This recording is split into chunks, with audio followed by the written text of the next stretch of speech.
Présenter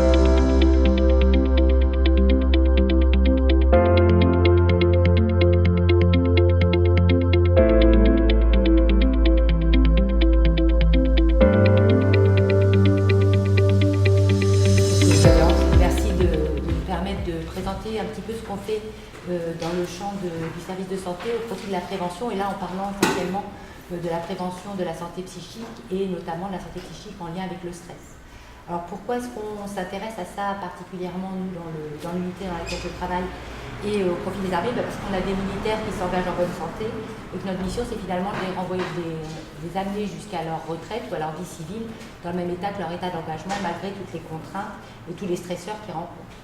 Et cette question-là, finalement, elle nous renvoie à la question de qu'est-ce que la bonne santé, et quand on s'intéresse à la manière dont on décrit la bonne santé dans les médecines orientales, en tout cas les médecines, la nomenclature chinoise, on se rend compte que déjà, il y avait cet état d'entre-deux, donc 20% des gens qui vont bien en bonne santé, 10% qui sont malades, et 70% des gens qui sont finalement une grande partie de la consultation médicale, qui sont en état non malade, non en bonne santé, et qui appellent à la prévention avant qu'ils ne deviennent malades, en fait. Et finalement, c'est vrai que cette journée d'aujourd'hui, pour moi, elle s'inscrit dans comment on dépiste ces 70% d'entre-deux et qu'est-ce qu'on met en place pour éviter que cette population s'inscrit dans une pathologie. Alors, les militaires, mais c'est valable particulièrement aussi pour les soignants, sont confrontés à des stresseurs de toutes formes, avec des comportements de compensation plus ou moins importants, et c'est le problème, l'émergence de pathologies qui met un certain temps. Donc le burn-out, c'est 10 ans, mais les pathologies métaboliques, c'est aussi une dizaine ou une quinzaine d'années. Et en fait, toute cette période d'entre-deux, de second état de santé, on n'a pas d'outils pour le dépister. C'est donc un enjeu de recherche que d'aller essayer d'avoir des indicateurs d'usure avant que l'individu tombe dans la pathologie. C'est d'autant plus important que quand on est usé ou quand on est en état d'usure chronique, dès lors qu'un événement important, aigu, potentiellement traumatique survient, on est plus à risque d'évoluer vers des pathologies de stress traumatique avec tous les chemins possibles et toutes les complications possibles. Alors pourquoi je vous montre ce chemin? Parce que ça permet de poser un certain nombre de concepts qui sont largement utilisés dans le champ du stress, et notamment, comme c'était centré sur la vulnérabilisation, je me suis dit que c'était un petit peu peut-être intéressant de voir ce qu'on mettait derrière la vulnérabilité et la vulnérabilisation. Donc, d'être vulnérable, en fait, on se rend compte quand on a été soumis à un stresseur ou à des stresseurs et qu'on a développé une maladie. En amont, c'est assez difficile à diagnostiquer. Il y a même sur la vulnérabilité des problèmes de définition. Alors on va dire que c'est l'état d'un organisme pour lequel le risque d'évolution vers la pathologie suite à une exposition à un stresseur est augmenté. Mais ce n'est pas une classification, ça n'appartient pas aux nosographies habituelles. C'est donc cette confrontation à un stresseur qui va modifier le fonctionnement de l'organisme, et selon l'intensité, la durée et la capacité de récupération, donc on en revient aussi aux outils de récupération de sommeil et de fatigue, l'organisme va devenir vulnérable ou pas. Le problème de cette vulnérabilité, c'est qu'il est asymptomatique et que finalement ce sont des petits signes labiles, mal systématisés, et que le médecin ou le soignant n'a pas les possibilités ou n'a pas d'apprentissage, d'indicateurs pour essayer de détecter cet état de vulnérabilité. Alors, ce qu'on sait, c'est que biologiquement, on a des marqueurs qui montrent que quand quelqu'un a été stressé, certaines personnes ne reviennent pas à leur état de base, biologiquement. Pour autant, on ne sait pas définir un cutoff ou un marqueur biologique unique qui nous permet de dire cette personne s'est vulnérabilisée et au prochain stress va évoluer vers une pathologie. Une autre question qui se pose, c'est est-ce que finalement c'est une continuité, vulnérabilité et entrée dans une pathologie, ou est-ce qu'il y a une rupture et qu'il y a un facteur supplémentaire de transition qui fait qu'un individu devenu vulnérable va déclencher une pathologie.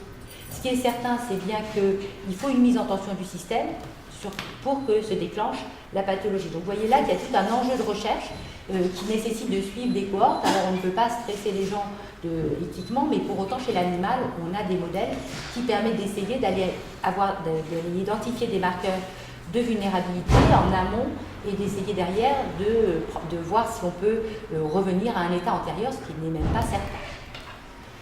Donc nous, notre objectif dans l'unité dont je m'occupe, c'est vraiment d'essayer de caractériser les symptômes de cet état de vulnérabilité, de savoir le décrire pour avoir des outils de diagnostic précoce et derrière de développer des stratégies thérapeutiques.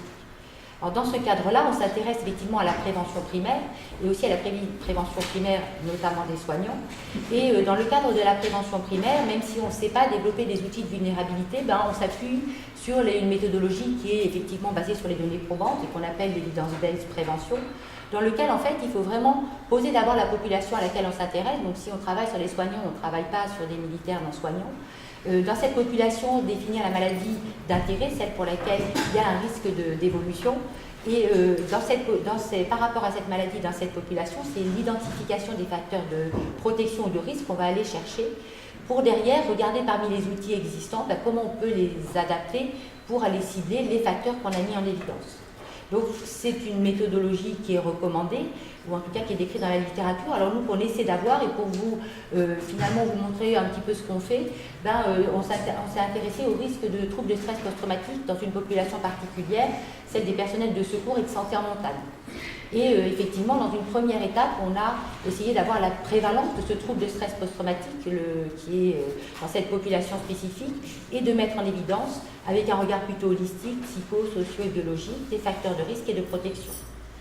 Dans une seconde étape, on a essayé de déterminer parmi les programmes existants et acceptables, c'est toujours un enjeu important, il faut que les programmes soient acceptables par la population, quel programme pourrait finalement être présélectionné pour essayer de l'évaluer, ce qui est la troisième étape dans un essai randomisé contrôlé d'évaluation. Donc ce qu'on a observé, c'est prévalence 10 à 18%, et avec trois types de facteurs importants, qui était l'altération de la manière dont on récupère, la manière dont le système parasympathique récupère des stresseurs. Sur le plan psychologique, le risque d'identification à la victime et la perte du sens de la mission. Et puis sur le plan social, la pression normative du groupe. Ce qui nous a permis derrière de définir trois actions cibles. Une action qui allait jouer sur le parasympathique, notamment par les systèmes de cardio-biofeedback comme la cohérence cardiaque. Une action plus centrée sur les facteurs psychologiques de remédiation cognitive, de flexibilité du coping, et puis derrière, pour déstigmatiser ou essayer de modifier le poids de cette pression normative, des actions de psychoéducation institutionnelle. Une fois qu'on a fait cette étape, derrière, il faut faire un essai clinique, et on en revient à la méthodologie, et pour l'instant, on dépose des projets à des appels à projets pour essayer de mettre en place le protocole de prévention, et derrière, de voir si on diminue la prévalence dans la population. Alors, cette prévention primaire, elle s'inscrit aussi dans un champ de promotion de la santé qui est peut-être aussi la cible que vous avez avec l'association et qui a été décrite clairement par la charte d'Ottawa qui sont rentrées, je vous ai mis la définition, mais on la trouve sur Internet absolument, mais qui est intéressante parce que derrière, ce qu'elle pointe, c'est la nécessité d'autonomiser les gens dans la prise en charge de leur santé. Elle cible ce point important, mais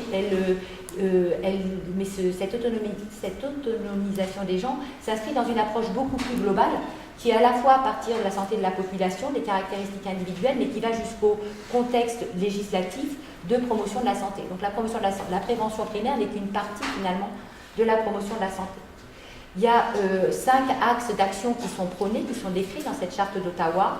Et vous voyez, part de la loi jusqu'à des milieux favorables, une action des acteurs sociaux ou des acteurs d'environnement, acquérir des attitudes individuelles, réorienter les services de santé.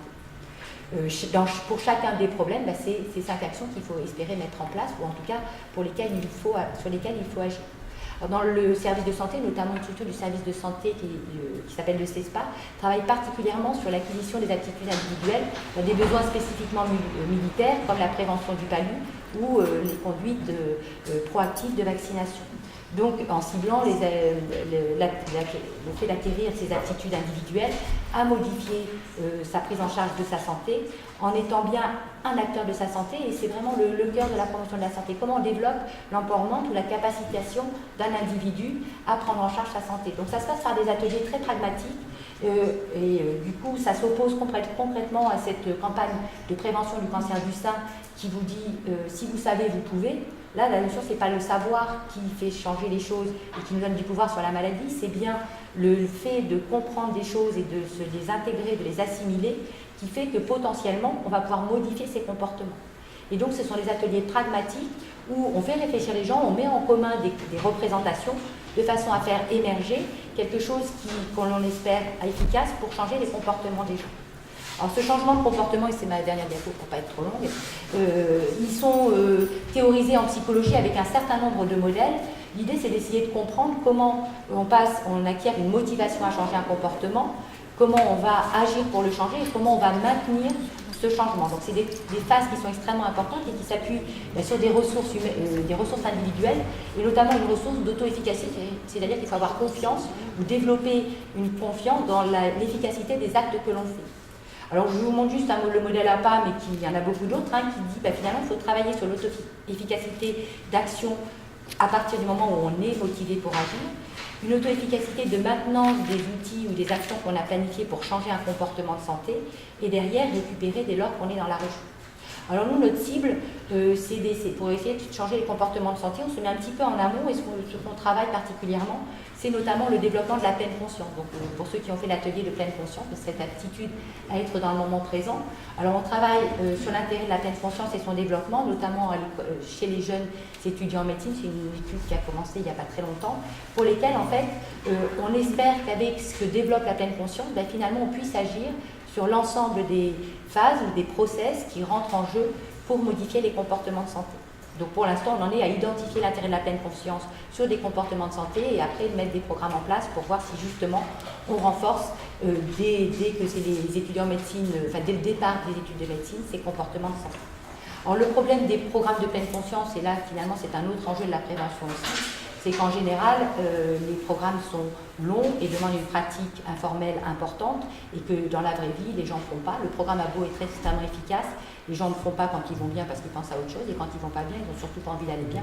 Donc finalement, le programme, même s'il est très bon, il n'est pas forcément pris en main ou en tout cas les gens ne deviennent pas acteurs de ces programmes. Alors dans ce cadre-là, on a essayé de mettre en place des programmes de plongée pleine conscience sous forme de stage, de façon à simuler finalement, à exagérer la pratique de la pleine conscience, à la faire de façon répétée pour que ça devienne plus automatique et à penser les choses comme finalement des répétitions de stages comme les cures tous les 3 ou 6 mois pour aider les gens à être plus en lien avec leur santé et en lien avec des comportements de santé qu'on espère efficaces. Donc c'est quelque chose qui est en train de se lancer avec notamment Monaco qui pour la prévention de la santé de ses urgentistes a choisi de lancer un projet utilisant la plongée pleine conscience. Donc, c'est la plongée classique dans laquelle on exagère les exercices d'échelon 1, des échelons de plongée, des exercices qui viennent des programmes de méditation pleine conscience. Donc voilà, c'est un petit peu le genre de réflexion qu'on peut avoir, nous, sur la prévention de la santé psychique de nos militaires et des soignants militaires. Donc si vous avez des questions, je suis disponible, bien sûr. Hop,